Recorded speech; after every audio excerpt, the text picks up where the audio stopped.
अस्सलाम वालेकुम, good morning everyone. आपको खुशामदीद कहते हैं माय मास्टर क्रिकेट कोच में। सभी अजहर साहब मेरे साथ मौजूद हैं और आज तो आप बल्ला भी चुक के आया। इसका मतलब ये है कि आज आपको कोचिंग टिप्स, जो सवाल आए हुए हैं उस पर भी आपको बताएंगे। कुछ जो सवाल आया मैं अभी लूँगा, वो बैटिंग का डिस्प्ले करके आपको बताएंगे जी। हालांकि तबीयत ठीक नहीं है कोच की, फिर भी ही इज़ वेरी डिटरमिन्ड और आपको फिर भी बताएंगे जी कैसे जो आपके सवाल आया उनको इतना सीरियसली लेते हैं, उनका जवाब देंगे।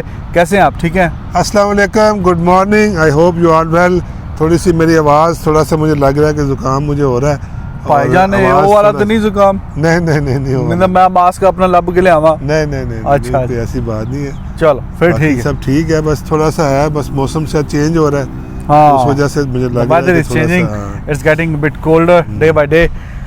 अच्छा जी, कल का जो मैच है Delhi capital versus Rajasthan royals, और उसमें जो परफॉर्मेंसेस हैं आपके सामने हैं। जीता हुआ मैच, हार गया राजस्थान रॉयल्स, और जिस तरह का कमबैक किया, ख़ास तौर पे सभी भाई नॉर्टे। देखें आप, पिछले वो जो मेरी वीडियो में भी बैठ के, वो चैनल जो है आप रिजवान हैदर, उस पर बैठ के जो हम सब वीडियो बनाते हैं, उसमें भी आपने 2-3 दिन पहले भी बोला था कि it was blessing in disguise for Delhi capital कि वोक्स नहीं आए, उन्होंने इनकी रिप्लेसमेंट में एक ऐसा बेहतरीन बॉलर लेके आए हैं। अब कल 156 की स्पीड से उसने गेंद करवाई भाई, 156, और जिस गेंद ने उनकी विकेटें उड़ाई थी बटलर की, वो 155 की थी। तो ऐसी आजकल देखने को मिलता नहीं ऐसा बॉलर यार, 155, 156। अभी इसका मतलब है अब जितनी एप्रिसिएशन हुई है और जोर लासी 158 तक भी चला जाएगा शायद। देखिए कल रिजवान ने दोनों की जो फास्ट बॉलिंग थी, हाँ, नोटे तो नो डाउट कि एक्सेप्शनल है। हम काफ़ी दिनों से ये बात कर रहे हैं, हाँ, कि वो बिल्कुल अनएक्सपेक्टेड हीरो है, जिसका मतलब इतना ज़्यादा जिक्र नहीं हो रहा। सारी स्पॉटलाइट रबाडा पे थी। तो कल पहले वाली इनिंग में उसने जोफ्रा आर्चर ने, उसने भी कल बहुत तेज़ बॉलिंग की और अच्छी खासी उसने पेस जनरेट की। लेकिन जो नोटे ने कल बॉल किए हैं और जिस तरह पेस जनरेट की है और जो रिक्वायर्ड था, हम पहले भी ये बात करते रहे हैं, कल के भी मैंने शो में ये बात की थी जो प्री मैच मैंने किया था, कि जो जिस तरह की डीसी की बॉलिंग है, ये 150-60 ईजीली डिफेंड कर सकते हैं। इतनी ज़बरदस्त इनकी स्पिन बॉलिंग। कल अगर दोनों स्पिनर्स को आप देखें और फिर जो दोनों पेस बॉलर्स हैं, वो ऐसे हैं कि वो किसी भी अच्छी खासी बैटिंग लाइनअप, इससे अच्छी बैटिंग लाइनअप कोई भी नहीं हो सकती जो कल राजस्थान रॉयल की थी। मतलब एंड तक अगर आप नीचे तक जाएं तो उनके पास अच्छे खासे बैट्समैन थे जो मैच चेंजर थे, जो मैच जीत सकते थे। लेकिन जिस तरह का कल नोटे ने, मतलब pace plus the line and length, exactly that was a great thing, कि जो जिस लाइन पे जैसे बॉल किया, इट मीन्स कि उतनी 155 पे उसने विद इन स्टंप्स बॉल किया और उसके डंडे उड़ा के वो मारे। तो ये जो जबरदस्त, हालांकि अंडर प्रेशर था क्योंकि पहली गेंद पे उसको छक्का मारा स्ट्रेट पे, इतना लंबा छक्का मारा उसने बटलर ने। फिर उसने ये पैडल स्वीप जो मारी है पीछे, ऐसे वो 2 चौके मुसलसल वहाँ से, तो एक ही ओवर में 1 छक्का 2 चौके, बट स्टिल कमबैक किया उसने। इट शोज कि वो कितना अच्छा मेंटली स्ट्रॉन्ग है और कितना अच्छा वो बॉलर बनने जा रहा है। अभी तो जो उसने ये शो कर रहा है, और मेरा ख्याल है अपने वो कंट्री के लिए भी इसी तरह की परफॉर्मेंसेस देगा, और बहुत जल्द आप इंटरनेशनल क्रिकेट के अंदर एक सही जो मतलब है, बड़े अरसे के बाद कोई पेस वाला बॉलर देखने को मिलेगा। बिल्कुल अब जो पेस वाले इतने बॉलर नहीं आ रहे हैं जो 150 प्लस को टच कर रहे हैं, 140, 45, 48 पे काफ़ी बॉलर जा रहे हैं। इस आईपीएल में भी हम नोटिस कर रहे हैं, सैनी जो है, और किसी ने लिखा था like it is the fastest ball in the history of IPL. तो आप देखें आपके सामने परफॉर्मेंस कल उसकी, अगर ऐसा देखें इस पूरी आईपीएल के अगर पिछले मैच जितने मैच हो चुके हैं, अच्छी फास्ट बॉलिंग देखने को मिल रही है। I am feeling bit bad about Archer, जिस तरह की वो बॉलिंग कर रहा है, विकेटें ले रहा है, परफॉर्मेंस दिखा रहा है। विद द बैट भी 1-2 उसने परफॉर्मेंसेस दिखाई हैं, लेकिन कल उसको 1 छक्का भी पड़ा, फिर भी 18-19 रन दे के 3 खिलाड़ी आउट किए उसने। तो हर मैच में वो अपनी पूरी जान लगाता है, लेकिन टीम उसकी जो है ना उसका साथ नहीं देती। देखिए कल का 161 स्कोर जो है वो करना चाहिए था, क्योंकि कल भी जो मैं ये बात कर रहा था कि अगर उतापा ने खेलना है ये मैच, उसको जायसवाल को नहीं खिलाना, उतापा को खिलाना है, तो फिर उसका नंबर दे दें। जो वो ओपन करता है, ओपन में ज़्यादा कंफर्टेबल होता है। हालांकि उसने 32 प्लस किया है नीचे आके, लेकिन कल एक आइडियल कंडीशन मिल गई हुई थी। 161 अगर चेस कर रहे हो तो फिर उथापा का ओपन ही बनता है। फिर स्मिथ नीचे आ जाता है थोड़ा सा, या जो है अपना स्टोक्स वो नंबर 4 पे खेलता, तो शायद मैच का रिजल्ट थोड़ा डिफरेंट होता है, बेहतर हो सकता था। और दिल्ली कैपिटल एक मजीद विक्ट्री और मजीद उनकी पोजीशन मुस्तहकम हो गई है पॉइंट्स टेबल पे, और टॉप पे एट द मोमेंट 6 विक्ट्रीज, किसी और टीम की 6 नहीं है। तो आज का जो मैच है आरसीबी वर्सेस पंजाब, उसमें ऑब्वियसली आरसीबी जीतती हुई आ रही है, मोमेंटम अच्छा है, टीम का अच्छा कम्बिनेशन बना हुआ है, पॉइंट्स टेबल पे उनकी पोजीशन बड़ी बेहतरीन है।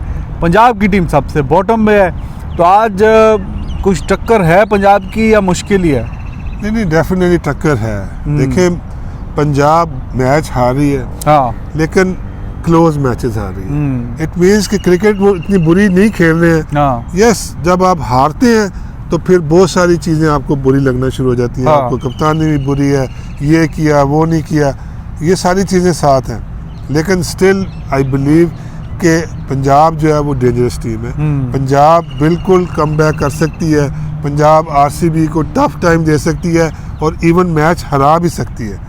तो ऐसी बात नहीं है कि जो फैंस इस वक्त या जो भी देखने वाले हैं, जो सपोर्टर्स हैं पंजाब के, काफ़ी मायूस हैं, लेकिन ऐसा नहीं है। देखें, क्रिकेट वो बुरी नहीं खेल रहे हैं। बुरी से मुराद है कि बहुत क्लोज 3-4 मैचेस तो वो जीते हुए मैच हारे हैं। तो इस तरह मेरा ख्याल है कभी किसी टीम के साथ हो जाता है, लेकिन अभी उनके मैचेस कुछ पड़े हुए हैं, तो उनको अब आरसीबी का भी अच्छा मोमेंटम बना हुआ है। आरसीबी जिस तरह के मैचेस खेलती हुई आ रही है, जिस तरह उनके प्लेयर अब फॉर्म में है, उनकी बॉलिंग अब सेटल हो गई हुई है, उनको जो डेथ ओवर का प्रॉब्लम था काफ़ी हद तक वो अब उन्होंने बेहतर कर लिया हुआ है क्रिस मॉरिस के आने से। तो मेरा ख्याल है कि आज का मैच एक अच्छा मैच होगा, एक ज़बरदस्त मैच देखने को। बिल्कुल सही है जी। और पंजाब की टीम को भी जब दूसरा फेज़ है उसमें ज़रा मोटिवेशन, बैटरी चार्ज करके मोमेंटम अपना बेहतर करके आना चाहिए।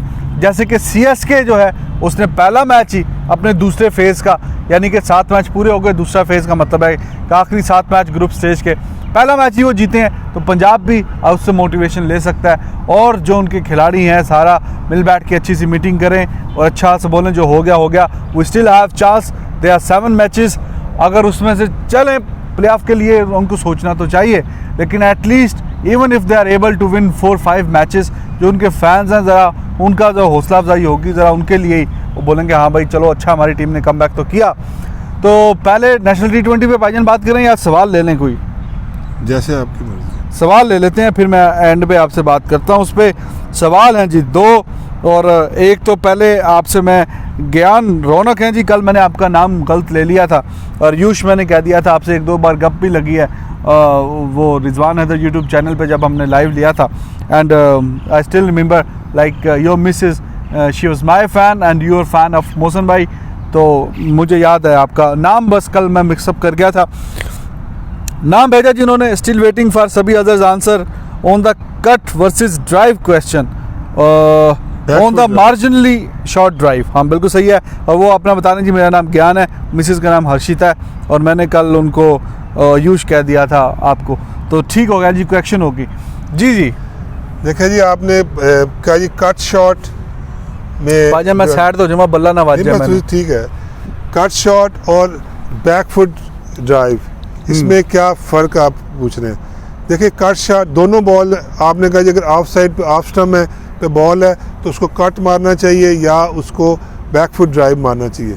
देखिए, अब इसमें सिर्फ शॉर्ट बॉल है और of side the off stump ball है। अगर तो ये बॉल थोड़ा ज़्यादा of side the off stump है जिसके कि आप पूरा आर्म स्ट्रेच कर सकते हैं फॉर द कट शॉट, अगर आप आर्म स्ट्रेच नहीं कर सकते हैं तो फिर कट शॉट मारेंगे तो ये कट जो है ये ऊंचा जाएगा। रिमेंबर कि कट शॉट के लिए, जब आप कट शॉट के लिए जाते हैं ऑफ साइड ऑफ स्टम्प, तो आपने ये पूरी आर्म जो है ना, ये जब तक पूरी आर्म स्ट्रेच नहीं होगी तो वो कट शॉट ऊपर जाएगा, नीचे नहीं जाएगा। ठीक है, अगर आपने इफेक्टिव कट शॉट खेलना है तो उसके लिए आपको पूरी आर्म को स्ट्रेच करना है। अगर आर्म स्ट्रेच वाला बॉल नहीं है, स्टिल शॉर्ट बॉल है और ये बिल्कुल आपके बॉडी के थोड़ा सा दूर है और आपको ये आर्म स्ट्रेच नहीं हो रहा है, तो फिर आप उसको बैक फुट पे जाके तो बैक फुट पंच आप करेंगे तो you are a safe shot. Cut shot में अगर आप क्लोज बॉल को कट मारेंगे तो ऊपर जा सकता है, बॉल लग के प्लेड इन बोल्ड हो सकता है, आपने अक्सर देखा हुआ होगा। तो अब इसमें थोड़ा सा फ़र्क आपने जो समझना है वो ये है कि कट शॉट जो है थोड़ा सा जो आपसे दूर है बॉल, जिसको आप पूरा आर्म स्ट्रेच करके मार सकते हैं, थोड़ा सा अगर बॉडी के ऊपर, दोनों स्टिल शॉर्ट बॉल हैं। अगर वो बॉल थोड़ा सा बॉडी के करीब है तो आप उसको जाके तो फिर बैक फुट के ऊपर आप उसको पंच कर सकते हैं, which is a very good and safe shot. I hope कि आप बिल्कुल मेरी इस एक्सप्लेनेशन को आप अंडरस्टैंड कर गए होंगे। स्टिल अगर आपको कुछ क्वेश्चन है तो आई कैन एक्सप्लेन दैट। बिल्कुल सही है जी। और आपके जो क्वेश्चंस हैं आप भेजा करिए क्रिकेट कोचिंग के हवाले से। अब तो एडमिशन स्टार्ट हो गए हैं अकेडमी में, वहाँ से भी वीडियोस आया करेंगी, तो आपके जो सवाल हैं वहीं से ही यूट्यूब के नीचे जो क्वेश्चन आते हैं वहीं से लेते हैं। किरण खरबांडा साहब हैं, पूछें जी अस्सलाम वालेकुम कोच साहब, please give your view on वालेकुम अस्सलाम Usman leg spinner and fast bowler Arshad Khan. Usman leg spinner तो मुझे बहुत इंप्रेसिव लगे हैं। उस्मान कादर की बात कर रहे हैं? कादर की बात। अच्छा जी, तो कोच साहब प्लीज़ आप बताइए कि आपकी नॉलेज में क्या है जी, पाकिस्तान को क्या वो सर्व कर सकते हैं? बिल्कुल, देखें Usman Qadir over the years शुरू में मेरे साथ भी अंडर 19 की टीम में वो था, तो उस वक्त और अब में उसकी बॉलिंग में काफ़ी फ़र्क आ गया हुआ है। अच्छी गुगली भी कर रहा है, दोनों तीनों चीज़ें उसके पास हैं, और लेग स्पिन भी उसका बॉल अच्छा होता है, ठीक है। लेकिन एज ए होल अगर फुल पैकेज अगर आप देखें तो फिर अभी शादाब खान खेल रहा है, थोड़ा सा मुझे लगता है कि वो उसका अभी पाकिस्तान के लिए आना मुश्किल तो मैं नहीं कह सकता, पाकिस्तान में कुछ भी हो सकता है, लेकिन क्योंकि और 2-3 लेग स्पिनर और अभी नीचे अच्छे आ रहे हैं, और 1-2 एक्सपीरियंस हैं अभी। यासर में भी 1-2 साल अभी टेस्ट क्रिकेट खेलेगा, शॉर्टर वर्जन में शादाब खान खेलेगा। लेकिन आपका जो क्वेश्चन है क्या ये पाकिस्तान खेल सकता है? खेल सकता है, लेकिन क्या ये लंबा खेल सकता है, उस पर मेरा अभी भी डाउट है कि ये इतना लंबा शायद उस तरह नहीं खेलेगा। लेकिन क्योंकि देखें डोमेस्टिक के अंदर ये इसकी उस तरह परफॉर्मेंस नहीं है, लेकिन अच्छा मेहनत करेगा, फील्डिंग थोड़ी बेहतर करने की ज़रूरत है। आजकल देखें जो शॉर्टर वर्जन की क्रिकेट है, आपको पूरा फुल पैकेज चाहिए। क्या आप सिर्फ लेग स्पिन के ऊपर आप रिलाई नहीं कर सकते, आपको थोड़ी बहुत बैटिंग आनी चाहिए और फील्डर आपको अच्छा होना चाहिए। बिल्कुल सही है जी। और अरशद खान नहीं है, वो अरशद इकबाल है, KPK में खेलता है, गुड अच्छा स्पिन मतलब वेरिएशन है, कराची किंग्स से भी वो खेलता है, अच्छी एडिशन है, अंडर 19 वर्ल्ड कप भी खेला हुआ है, 2-3 सीज़न से अच्छी परफॉर्मेंस दे रहा है। बिल्कुल ऐसे प्लेयर्स को लेके आना चाहिए। गो के अब हमारे माइंडसेट था, अब शायद सेलेक्टर चेंज हो गया, तो मे बी अब विकेट टेकिंग बॉलर के ऊपर ज़्यादा जाएंगे, पेस पे नहीं है, तो ये भी 135-40 प्लस पे ये बॉल करता है, गुड बॉलर है, अच्छा प्रॉस्पेक्ट है। ठीक है जी। और नेशनल T20 उस पर पॉइंट्स टेबल आपको बताते चलें। पहले तो आपको बताएं कि नॉर्दर्न की टीम क्वालिफाइड, KPK की एंड सिंध की टीम, ये 3 टीमें जो सेमीफाइनल के लिए क्वालिफाई कर चुकी हैं।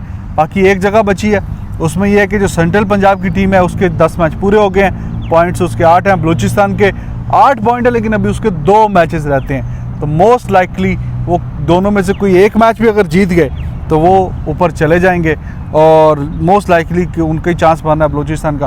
कल का जी जो मैच हुआ है उसमें रिजवान की 99, ये बड़ी अच्छी एक इनिंग्स थी, और उससे पहले मैच में जो सिंध ने हराया है नॉर्दर्न की स्ट्रॉन्ग टीम को, ठीक ठाक चौके छक्के मारे हैं आजम खान ने भी, और सरफराज जो हैं कप्तान उनके, कल वो भी बड़ी अच्छी इनिंग्स खेले हैं, तो सिंध की टीम भी मोमेंटम पकड़ रही है। अब देखें आप अगर फर्स्ट हाफ देखें, हाँ। तो सिंध की बहुत बुरी परफॉर्मेंस थी, सिंध बहुत नीचे लगी हुई थी, मैचेस पे मैचेस हार रहे थे, परफॉर्मेंसेस भी नहीं आ रही थी। लेकिन जो कल के मैच से जो पहले वाला मैच जो दानिश अजीज ने जिताया, एक्चुअली वो टर्निंग पॉइंट है। उस मैच के बाद और कल की उस मैच वो जीतने के बाद, कल अगर आपका मैच अगर आपने देखा है तो उसमें बिल्कुल टोटली बॉडी लैंग्वेज व डिफरेंट। कल इवन सरफराज को देखें जिस तरह वो खेल रहा था, और जैस आजम खान की इनिंग्स को तो मतलब एक्स्ट्रा ऑर्डिनरी इनिंग्स वो खेला, और इस साल वो इस टूर्नामेंट नेशनल T20 में वो कंसिस्टेंटली परफॉर्म कर रहा है। 50 पहले भी किया, 30 और रन्स कर रहा था और गलतियां कर रहा था, अभी भी कल वो गलत शॉट मार के आउट हुआ, अभी ओवर पड़े हुए थे, अपना वो 100 कर सकता था, लेकिन कल वो उसने नहीं देखा कि कौन बॉलिंग कर रहा है, क्या आमर कर रहा है या सोहेल तनवीर कर रहा है या मूसा कर रहा है, उसने किसी को नहीं बख्शा। और मारता वो पूरी थोड़ा सा लोग क्रिटिसाइज़ करते हैं कि वो बहुत मोटा है या कुछ है। काफ़ी उसने वज़न अपना कम किया है क्योंकि उसके वालिद साहब जो थे वो बड़े ट्रेनर थे, खुद वो बड़ा फिट प्लेयर था।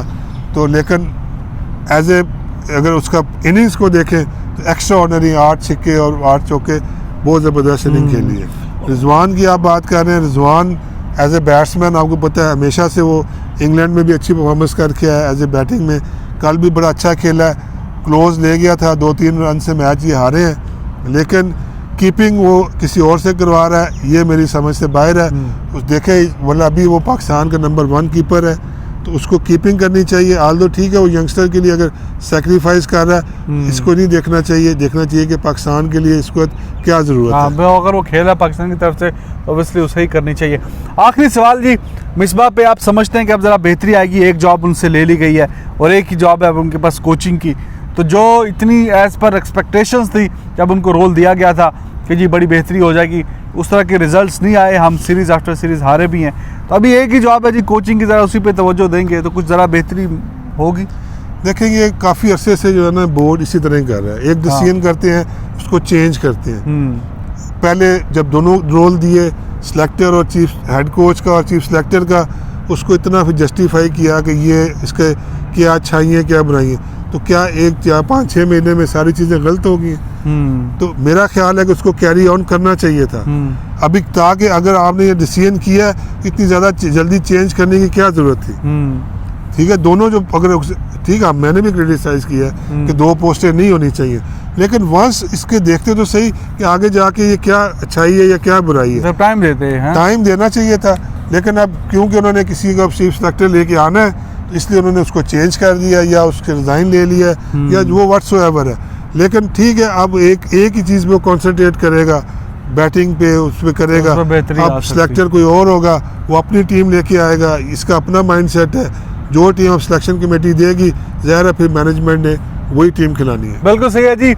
और आप चैनल को लाइक भी करिए, सब्सक्राइब भी करिए, और वीडियो देखते हैं तो सबसे पहला काम करिए लाइक करिए, और बॉटम में जो कमेंट सेक्शन है उसमें कमेंट्स भी दिया करें। आज भी जैसे एक सवाल लिया है तो उसी पे ही सवाल लेंगे, आप भी कह दीजिए जी चैनल को लाइक जी, मैं मास्टर क्रिकेट को चैनल को लाइक करें, सब्सक्राइब करें और बेल का आइकन भी ज़रूर दबाएं और अपने दोस्तों के साथ शेयर करें। कमेंट्स में कोचिंग से रिलेटेड जो क्वेश्चन आएंगे मैं आपके लिए हाजिर हूँ। बहुत शुक्रिया, thank you very much, bye.